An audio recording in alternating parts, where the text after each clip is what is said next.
तक हम डिस्कस कर रहे थे प्रॉपर्टीज ऑफ एसिड्स के बारे में।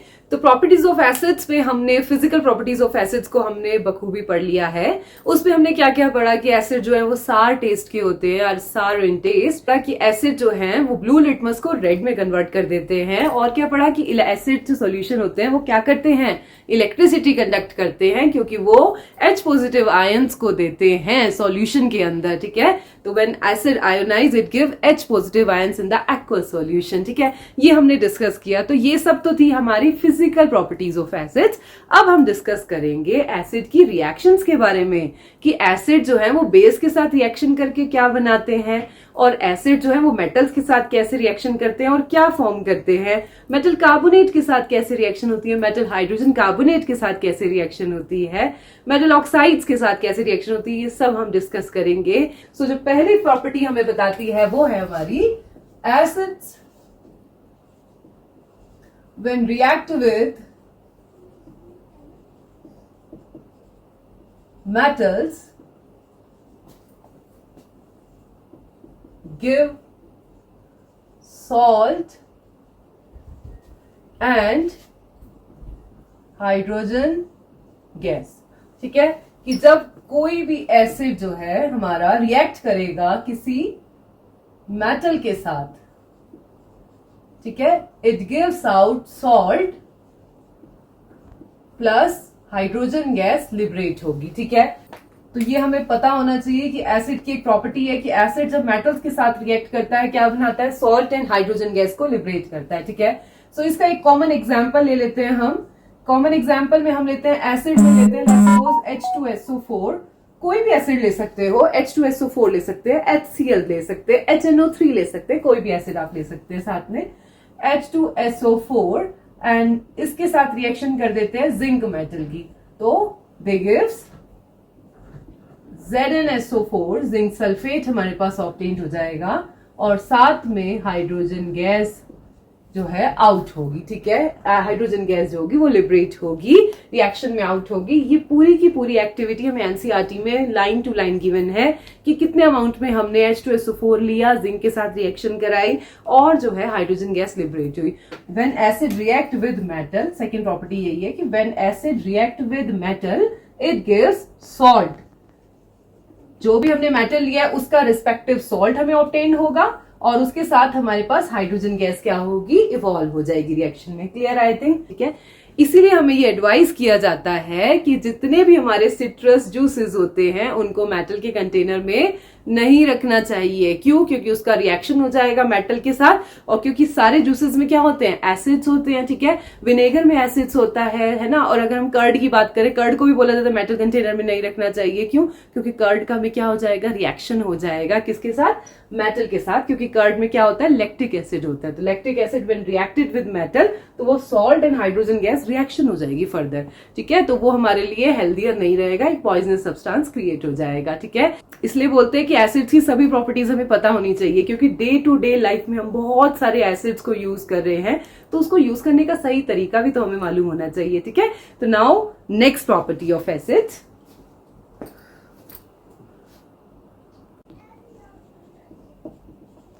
Metal carbonate.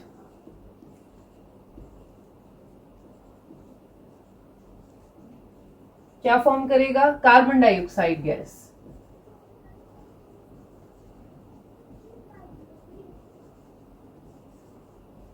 ठीक है, कार्बन डाइऑक्साइड गैस को फॉर्म करेगा। ठीक है, तो अब हम इसको रिएक्शन की फॉर्म में लिख लेते हैं। When acid react with metal carbonate को फर्स्ट लिखते हैं, metal carbonate when reacted with acids gives out, क्या देगा, salt plus CO2 carbon dioxide gas and plus water H2O। ठीक है, ये हमारी रिएक्शन होगी। अब इसका हम कॉमन एग्जांपल लेते हैं। कॉमन एग्जांपल से पहले, क्योंकि मेटल कार्बोनेट और मेटल हाइड्रोजन कार्बोनेट के साथ भी सेम रिएक्शन प्रोसीड करता है, तो उसको भी इसके साथ ही ले लेते हैं। Metal carbonate and here is metal hydrogen carbonate.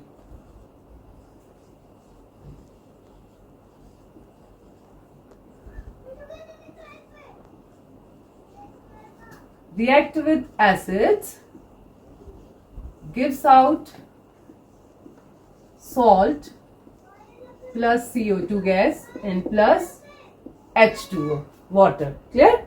चलिए इसका एग्जाम्पल लेते हैं एक. ठीक है. सो सबसे पहले मेटल कार्बोनेट वाली रिएक्शन देखते हैं. इसका एग्जाम्पल लेते हैं. तो sodium carbonate Na2CO3 Na2CO3 metal carbonate, sodium carbonate, और उसके साथ हम HCl एसिड को ले लेते हैं. H कोई भी ले सकते हैं, H2SO4 भी ले सकते हैं, HCl भी, HNO3 कोई भी एसिड ले सकते हैं. हमने यहाँ पे HCl ले लिया. HCl के साथ रिएक्शन होगी तो सॉल्ट क्या बनेगा. हमारे पास कार्बोनेट सॉल्ट होता है या कार्बोनेट की फॉर्म में कुछ भी होता है तो वो CO2 गैस को तो इवॉल्व करेगा ही. ठीक है. तो पहला बाय प्रोडक्ट तो CO2 इवॉल्व हो गया, साथ साथ वाटर भी इवॉल्व हो गया. अब हमारे पास क्या बचा, सोडियम बचा, और सोडियम किसके साथ करेगा, क्लोरीन के साथ करेगा. सबसे पहले क्या होता है, जो भी हमारा कंपाउंड होता है वो अपने एलिमेंट्स को ब्रेक करता है. ठीक है, जिससे वो मिलके बना है. तो सोडियम और कार्बोनेट से मिलके बना है NaCO3. ठीक है. तो सोडियम पर क्या होता है, +1 चार्ज. ठीक है. कार्बोनेट पे क्या होता है, -2 चार्ज होता है. ठीक है. अब हमारे पास HCl को स्प्लिट करते हैं, H पॉजिटिव Cl नेगेटिव. तो H पॉजिटिव और Cl नेगेटिव आयंस में स्प्लिट हो गया. ठीक है. अब इसमें क्रॉस हो जाता है. कैसे क्रॉस होगा, देखो CO2 गैस इवॉल्व हो गई और इसमें से जो एक ऑक्सीजन बचा, CO2 निकालने के बाद एक ऑक्सीजन बचा, उसमें जो है हाइड्रोजन के साथ मिलके क्या बना दिया, वाटर बना दिया, वाटर मॉलिक्यूल. ठीक है. अब क्लोरीन की बात करें तो सोडियम Na पॉजिटिव वाला है, पॉजिटिव वाला नेगेटिव की तरफ अट्रैक्ट होगा और ये बनाएगा NaCl, एक सॉल्ट को फॉर्म कर देगा. ठीक है, जो हमारे पास सॉल्ट की फॉर्म में यहाँ पर आ जाएगा. तो सबसे पहले हमारे पास NaCl बना, साथ में बाय प्रोडक्ट में CO2 भी मिला और H2O भी मिला एज अ बाय प्रोडक्ट. ठीक है. ये तो हुई हमारी नॉर्मल रिएक्शन. अब बात कर लेते हैं इसकी बैलेंसिंग की. तो अब बैलेंसिंग हम ऑलरेडी सीख चुके हैं. देखिए यहाँ पर 2 सोडियम है ना.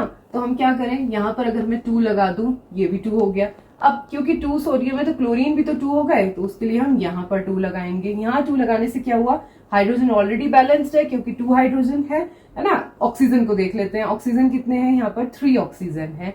तो here is 2 and 1, here is also 3 oxygen. तो whole equation is balance now. ठीक है. तो ये तो थी हमारी रिएक्शन किसके साथ, मेटल कार्बोनेट के साथ. अब हम एक और एग्जांपल डिस्कस करेंगे मेटल हाइड्रोजन कार्बोनेट के साथ. तो मेटल हाइड्रोजन कार्बोनेट में सबसे कॉमन एग्जांपल हम घर में यूज करते हैं बेकिंग सोडा.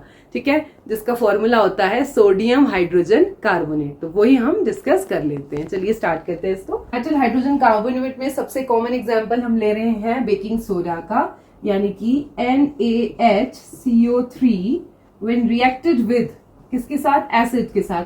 एसिड अगेन हम HCl एसिड को ही ले लेते हैं यहाँ पर, और एसिड को लिया हमने तो हमारे पास क्या बना, सेम बाय प्रोडक्ट बनेगा, NaCl बनेगा प्लस CO2 गैस इवॉल्व होगी.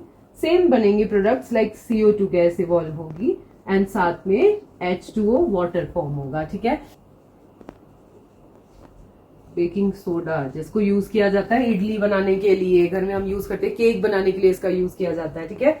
तो ये बेकिंग सोडा जब हमारे एसिड के साथ रिएक्शन कर लेता है तो हमारे पास NaCl सॉल्ट बन जाता है, CO2 बन जाता है और H2O बन जाता है. इसीलिए इस रिएक्शन को यूज किया जाता है किसके लिए, केक बनाने के लिए. क्यों, केक में क्या होता है, हमें स्पंजीनेस चाहिए. वो स्पंजीनेस कब आती है, जब CO2 गैस रिएक्शन होने के बाद हम हीट करते हैं, उसे बेक करते हैं. बेकिंग के टाइम पे क्या होगा, CO2 गैस इवॉल्व होगी. जैसे जैसे वो इवॉल्व होती जाएगी वो क्या करेगी, केक को स्पंजी करती जाएगी. ठीक है, उसमें फ्लफीनेस उसमें आती जाएगी. ठीक है. रिएक्शन कराने के लिए हमने ऑलरेडी बेकिंग सोडा उसमें डाला हुआ है. और भी इंग्रेडिएंट्स हम इसमें ऐड ऑन करते हैं ताकि रिएक्शन हो और गैस इवॉल्व, और गैस इवॉल्व होने से क्या आ जाए, हमारे पास स्पंजीनेस आ जाए. ठीक है. Clear I think. सो यहाँ पर ये एग्जांपल भी हमारा क्लियर हुआ. तो एसिड की जो सेकंड प्रॉपर्टी हमने पढ़ी, दोनों मेटल कार्बोनेट के साथ भी एसिड रिएक्ट करता है और CO2 गैस को इवॉल्व करता है, सॉल्ट बनाता है, वाटर बनाता है. सेम रिएक्शन वो मेटल हाइड्रोजन कार्बोनेट के साथ भी करता है. ठीक है. Now next. यस. और अगर बात करें रिएक्शन की बैलेंसिंग की, तो रिएक्शन ऑलरेडी बैलेंस्ड है. अगर हम बात करें sodium, here is 1, here is also 1 sodium. ठीक है. Chlorine, here is 1, here is also 1 chlorine. Hydrogen है 1 and 1, 2 हाइड्रोजन. और वाटर मॉलिक्यूल में भी हमारे पास क्या है, 2 हाइड्रोजन है. ठीक है. ऑक्सीजन की बात करें तो देखिए 3 oxygen, here is 2 and 1, here is 3 oxygen. Carbon is 1, here is also 1 carbon. ठीक है. तो whole equation is already balance, ठीक है, no need to balance this equation. Now next one, yes, अभी हमने देखा कि जब एसिड रिएक्ट किए मेटल कार्बोनेट के साथ तो हमारे पास CO2 गैस इवॉल्व हुई, ठीक है। ये तो हम रिएक्शन देख के बता रहे हैं, लेकिन जब हम इस रिएक्शन को लेबोरेटरीज में करते हैं तो हम आइडेंटिफाई कैसे करेंगे कि जो गैस इवॉल्व हुई है वो स्पेसिफिक CO2 गैस ही है, ठीक है। तो उसके लिए क्या करा, CO2 के लिए कंफर्म टेस्ट होता है, कंफर्मेटरी टेस्ट क्या होता है, CO2 जो है लाइम वाटर को मिल्की कर देती है, ठीक है। तो लाइम वाटर के साथ रिएक्शन होती है CO2 की। ये रिएक्शन जो है, दोनों ही रिएक्शन बहुत इंपॉर्टेंट है और काफी बार आई हुई है और एनसीईआरटी क्वेश्चंस में भी ये रिएक्शन जो है पूछी गई है, ठीक है। तो ये इंपॉर्टेंट है, इसलिए दोनों रिएक्शंस को हम यहाँ पर डिस्कस कर लेते हैं। तो सबसे पहले तो क्या हुआ कि CO2 गैस जो है lime water CaOH whole twice, lime की रिएक्शन जब हम CO2 के साथ कर देंगे तो इट टर्न्स, जो हमारे पास बनेगा वो क्या बना, कैल्शियम कार्बोनेट CaCO3, यानी कि चूना, जो स्पेसिफिकली जो हमारे पास चूना पाउडर होता है वो डिसॉल्व फॉर्म में, सॉल्यूशन फॉर्म में मिला। तो क्या बनता है, व्हाइट इनसॉल्युबल प्रेसिपिटेट और इनसॉल्युबल सब्सटेंस, और हम सिंपल बोल भी सकते हैं कि व्हाइट PPT बना है।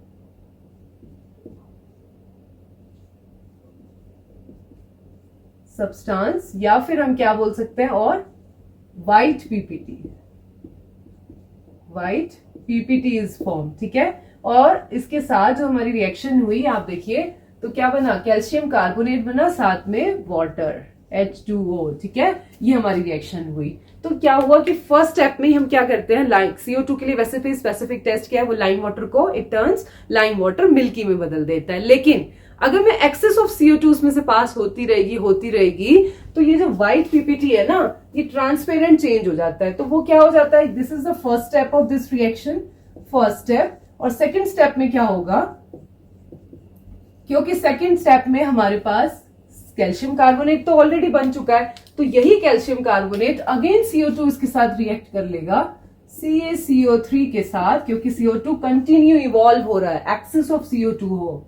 तो ये कई बार पूछ लेता है, एक्सेस ऑफ CO2 के साथ रिएक्शन क्या होगी, access of CO2 gas evolve हो रही है, ठीक है। तो जब access of CO2 gas evolve होगी तो रिएक्शन इस अकॉर्डिंग होगी, और साथ में हमारे पास बनेगा कैल्शियम हाइड्रोजन कार्बोनेट। क्या बन जाएगा, कैल्शियम हाइड्रोजन कार्बोनेट, ठीक है, CaHCO3 होल ट्वाइस। और ये क्या होता है, ये तो हमारे पास व्हाइट PPT बन रहा था, ये क्या बनता है, वाटर की तरह होता है, बिल्कुल ट्रांसपेरेंट ऐसे लगेगा लाइक वाटर है, ठीक है। तो जो व्हाइट कलर है वो डिसअपियर हो जाता है थोड़ी देर बाद, और उसका रीजन क्या है, कई बार ये क्वेश्चन पूछ लेता है कि CO2, एक्सेस ऑफ CO2 पास करने पर व्हाइट कलर क्यों डिसअपियर हो जाता है। लाइम वाटर पहले तो मिल्की टर्न हुआ था, बाद में कैसा हो जाता है, ट्रांसपेरेंट हो जाता है, ठीक है। क्यों हो जाता है, क्योंकि कैल्शियम हाइड्रोजन कार्बोनेट बन जाता है एंड विच इज ट्रांसपेरेंट, ठीक है, वो ट्रांसपेरेंट होता है। Clear I think. चलो अब बढ़ते हैं नेक्स्ट प्रॉपर्टी की तरफ। और अगर हम बात करें इस प्रॉपर्टी के यूज की, कि अगर हम एसिड को रिएक्ट करवाएंगे मेटल कार्बोनेट के साथ तो CO2 गैस जो इवॉल्व हुई और सॉल्ट बना, साथ में वाटर बना, ठीक है, एज अ बाय प्रोडक्ट, ठीक है। तो ये रिएक्शन कॉमनली कहाँ यूज की जाती है, ये रिएक्शन यूज की जाती है एक्सेस एसिडिटी के केस में, ठीक है। एसिडिटी के केस में क्या होता है, जब हम ओवर ईटिंग कर लेते हैं समटाइम, तो ओवर ईटिंग करने के बाद हमारे पास क्या होता है, excess of digestive juice secrete होते हैं, और जो हमारा डाइजेस्टिव जूस है उसमें जो है HCl भी सिक्रीट होता है। तो जब HCl एक्सेस अमाउंट में सिक्रीट हो जाता है तो स्टमक में इरिटेशन प्रोड्यूस होने लगती है, एसिडिटी की प्रॉब्लम होने लगती है, और इसे हम न्यूट्रलाइज करने के लिए हम यूज करते हैं बेकिंग सोडा। इसलिए सजेस्ट किया जाता है इनो ले लीजिए, बेकिंग सोडा का सॉल्यूशन ले लीजिए, ठीक है, ताकि क्या होगी, रिएक्शन होने के बाद CO2 गैस इवॉल्व हो जाएगी और एक्सेस ऑफ एसिड को न्यूट्रलाइज कर लेंगे, बैलेंस कर सकेंगे। Clear I think. तो हर रिएक्शन के बाद हम उसका यूजेस भी आपको जरूर बताएंगे।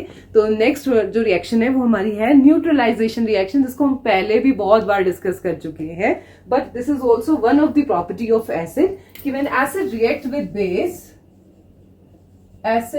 With base gives out salt and water,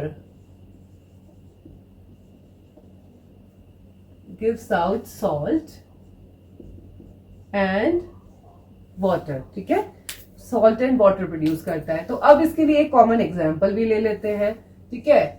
common example let's suppose HCl acid है और NaOH एक बेस है, सबसे कॉमन एग्जाम्पल हमने लिया इस पे। अगर हम देखें बेस तो ये स्प्लिट हो जाएगा Na positive OH negative ions में, and it is also splitted in H positive and Cl negative ions में, and after reaction it will produce, and after reaction ये क्या हो जाएंगे, क्रॉस मल्टीप्लाई हो जाएंगे, इनके जो आयंस हैं वो क्रॉसली रिएक्शन कर लेंगे, यानी कि क्या हो जाएगा, NaCl हमारे पास फॉर्म हो जाएगा, NaCl and plus H2O is form. ठीक है, अब बात कर रहे थे बैलेंसिंग की। Is this reaction is balanced? Already it is balanced, दिख तो रहा है बैलेंस्ड है। देखिए hydrogen has 1 and 1, 2 hydrogen has also 2 hydrogen, chlorine has 1 has also 1, ठीक है, sodium has 1 has also 1, oxygen has 1 has also 1, तो whole equation is balanced also. ठीक है, तो ये बहुत कॉमन रिएक्शन है, इससे पहले भी मैं बहुत बार डिस्कस कर चुकी हूँ न्यूट्रलाइजेशन रिएक्शन के बारे में। ठीक है, जैसे न्यूट्रलाइजेशन रिएक्शन होती है ऐसे ही मेटल ऑक्साइड की रिएक्शन भी होती है, क्योंकि जो मेटल ऑक्साइड होते हैं ना वो हमारा बेसिक नेचर को रिप्रेजेंट करते हैं, समवट वो बेस की तरह रिएक्ट कर लेते हैं, तो बेस की तरह एक्ट करते हैं, इसीलिए जो रिएक्शन है वो सेम ऐसी होती है जैसे एक न्यूट्रलाइजेशन रिएक्शन होती है। तो लिख लेते हैं, तो इस रिएक्शन का जो नामकरण है वो हम क्या लिखते हैं, it is neutralization, it is neutralization reaction. ठीक है, this is neutralization reaction, it's very important reaction, और ये आप 11th स्टैंडर्ड में पढ़ेंगे इसके बारे में जब हम टाइट्रेशन को स्टडी करेंगे। तो टाइट्रेशन में क्या किया जाता है, न्यूट्रलाइजेशन रिएक्शन को किया जाता है।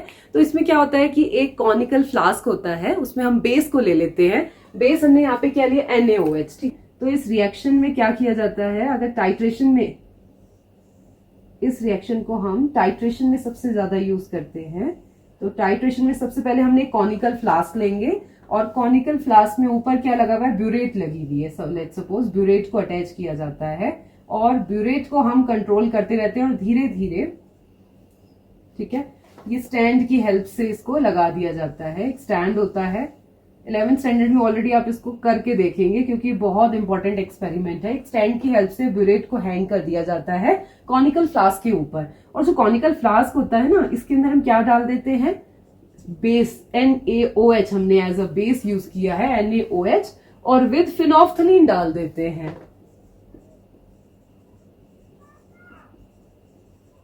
ठीक है, फिनोफ्थलीन यूज कर लेते हैं। तो फिनोफ्थलीन क्या होता है, पिंक सॉल्यूशन देता है, बेसिक सॉल्यूशन में हमने ऑलरेडी स्टडी किया। तो ये जो सॉल्यूशन है फिनोफ्थलीन डालने की वजह से किस कलर का हो जाता है, पिंक कलर का हो जाता है ये सॉल्यूशन। ठीक है, तो जब ये सॉल्यूशन पिंक हो जाएगा, ये कौन से कलर का हो जाएगा, पिंक सॉल्यूशन हो जाएगा। ठीक है, सो पिंक सॉल्यूशन, ऊपर हमने ब्यूरेट में क्या डाल रखा है, इसमें ब्यूरेट में हमने डाल के रखा होता है एसिड। एसिड कौन सा यूज किया है यहाँ पर, HCl। तो एसिड हम इसमें डालते रहते हैं, धीरे धीरे रीडिंग्स नोट करते रहते हैं और ऑन करते रहते हैं ब्यूरेट को, तो यहाँ से ड्रॉप वाइज गिरता रहता है। ठीक है, तो जैसे ही हम देखते हैं कि थोड़ा हम डिसॉल्व करते हैं, थोड़ा थोड़ा करके डालते हैं, तो डिसॉल्व करते करते क्या होगा, थोड़े टाइम बाद क्या होगा, जो पिंक कलर है ना वो न्यूट्रलाइज हो जाएगा, यानी कि जो पिंक कलर है वो ट्रांसपेरेंट में कन्वर्ट हो जाएगा। वहां से हमें क्लियर होगा कि ये बैलेंस हो गई, न्यूट्रलाइजेशन रिएक्शन कैरिड आउट हो गई है, क्योंकि एसिड ने बेस को बैलेंस कर दिया है। ठीक है, बेस में ऑलरेडी पिंक कलर था फिनोफ्थलीन का, जैसे ही उसमें हमने एसिड को ऐड ऑन करते गए तो रिएक्शन क्या हो गई, एक टाइम के बाद न्यूट्रलाइज हो जाएगी, और वही रीडिंग हमें नोट करनी होती है। ठीक है, तो ये थी रिएक्शन, ये आप ऑलरेडी स्टडी करेंगे लेटर ऑन। चलिए अब हम स्टडी करते हैं इसके बाद नेक्स्ट प्रॉपर्टी के बारे में, और इससे ही मिलती जुलती 3 रिएक्शंस और हैं जो भी एक सेपरेट प्रॉपर्टी की फॉर्म में आती है। Fourth, when acid react with metal oxide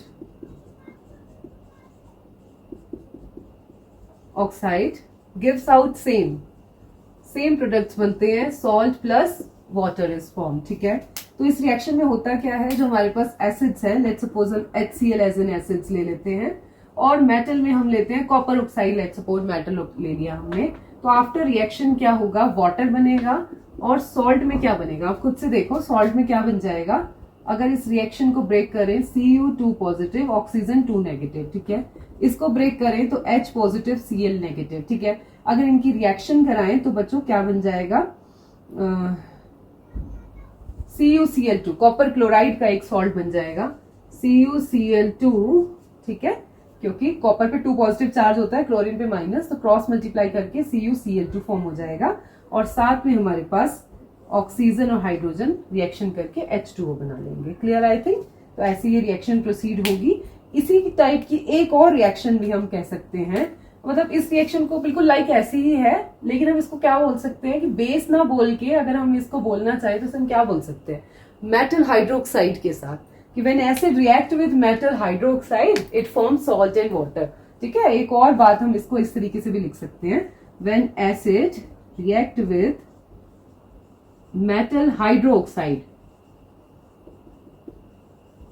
it gives salt and water. ठीक है, तो ये भी रिएक्शन बिल्कुल सेम होगी, वही सेम रिएक्शन है, बस हमने यहां पर इसको बेस ना बोल के क्या बोल दिया, मेटल हाइड्रोक्साइड बोल दिया। Clear I think. Now next, अच्छा ये रिएक्शन क्यों हुई, क्यों इसका प्रोडक्ट सेम आया, क्योंकि जितने भी हमारे मेटल ऑक्साइड्स होते हैं ना, मेटल ऑक्साइड्स बेस की तरह एक्ट करते हैं। किसकी तरह एक्ट करते हैं, बेस की तरह एक्ट करते हैं, इसीलिए रिएक्शन जो है वो वैसी हुई जैसे एक न्यूट्रलाइजेशन रिएक्शन होती है। Clear I think. Now next one, chemical properties. तो यहां तक हमने डिस्कस किया सभी केमिकल प्रॉपर्टीज के बारे में एसिड्स की, और इससे पहले हमने फिजिकल प्रॉपर्टीज भी डिस्कस कर ली। तो यहाँ पर हमने प्रॉपर्टीज को तो कवर अप कर लिया है, लेकिन अब जो नेक्स्ट पॉइंट हमारे पास एसिड से रिगार्डिंग आता है वो ये आता है कि सब हाइड्रोजन कंटेनिंग कंपाउंड एसिड्स होते हैं, या फिर सभी एसिड जो हैं वो H पॉजिटिव आयंस देंगे एक्वस सॉल्यूशन में, और या फिर H पॉजिटिव आयंस देने वाले कंपाउंड सभी कंपाउंड्स एसिड्स होंगे या नहीं होंगे। तो इस क्वेश्चन को अब हम क्लियर करते हैं कि सभी हाइड्रोजन कंटेनिंग कंपाउंड्स एसिड्स होते हैं या नहीं। वेरी वेल नो कि acids give H positive ions in the aqueous solution, कि एसिड को जैसे ही हम पानी के अंदर डालते हैं वो H पॉजिटिव आयंस जो है वो डिसोसिएट करते हैं। इसी के बिहाफ पे हमने बताया कि कौन कितनी जल्दी डिसोसिएट करेगा, उसी के बिहाफ पे बताया कि वो स्ट्रॉन्ग एसिड्स होंगे जो बहुत जल्दी अपने आयंस को डिसोसिएट कर देंगे एक्वस सॉल्यूशन में आते ही। ठीक है, लेकिन जो धीरे धीरे करेंगे वो हमारे क्या होते हैं, वीक एसिड्स होते हैं। तो इसी बिहाफ पे हमने कैटेगराइज किया। तो एसिड की एक बहुत इंपॉर्टेंट प्रॉपर्टी है कि acid solutions give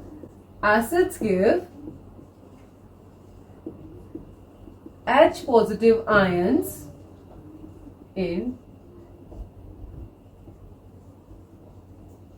aqueous solution, यानी कि aqueous solution में H पॉजिटिव आयंस देते हैं। इसके रिगार्डिंग हमने रिएक्शंस भी पढ़ी। तो सबसे कॉमन एसिड्स में हमने HCl पढ़ा। HCl भी अगर हम aqueous सॉल्यूशन में डालें तो स्प्लिट आउट कैसे हो जाता है, H positive Cl negative ions में। ठीक है, अगर मैं बात करूं H2SO4 की, तो ये भी हमारा स्प्लिट आउट किस में हो जाता है, H positive ions plus SO4 2 negative radicals में कन्वर्ट हो जाता है। इन आयंस में ये सेपरेट आउट हो जाता है। और अगर मैं बात करूं HNO3 की, है ना, तो ये भी हमारा क्या हो जाता है, H पॉजिटिव आयंस और NO3 नेगेटिव आयन में सेपरेट आउट हो जाता है। और अगर एक वीक एसिड भी ले लेते हैं जैसे कि CH3COOH एसिटिक एसिड, तो एसिटिक एसिड जो स्प्लिट होता है वो किस में हो जाता है, CH3COO negative plus H positive ions. तो अब यहाँ पर हम देख रहे हैं all acids have very important common property which is that कि acid solutions give H positive ions in the aqueous solution. Aqueous solution में ये H पॉजिटिव आयंस को देते हैं, डिसोसिएट करते हैं। ठीक है, लेकिन अब क्वेश्चन ये आता है कि all hydrogen containing compounds are acid और नॉट। ठीक है, मतलब एक चीज तो में ये कंक्लूड होती है ऑल एसिड्स हैव हाइड्रोजन। तो यहाँ पर एक पॉइंट तो मेरे पास ये आ जाता है कि जितने भी एसिड्स होंगे उनके पास क्या होगी, हाइड्रोजन होगी। यस, फर्स्ट पॉइंट तो यही आएगा, ऑल एसिड्स हैव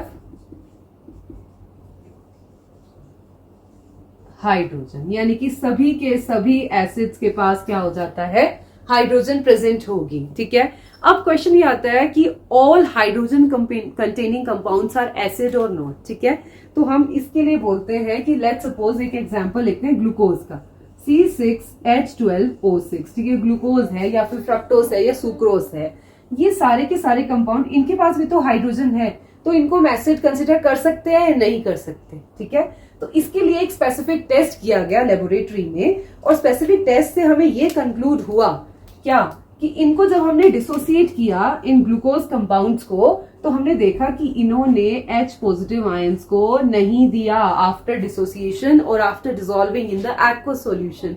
तो ये एक्वस सॉल्यूशन में H पॉजिटिव आयंस नहीं दिए, इसीलिए they are not, these are not acid।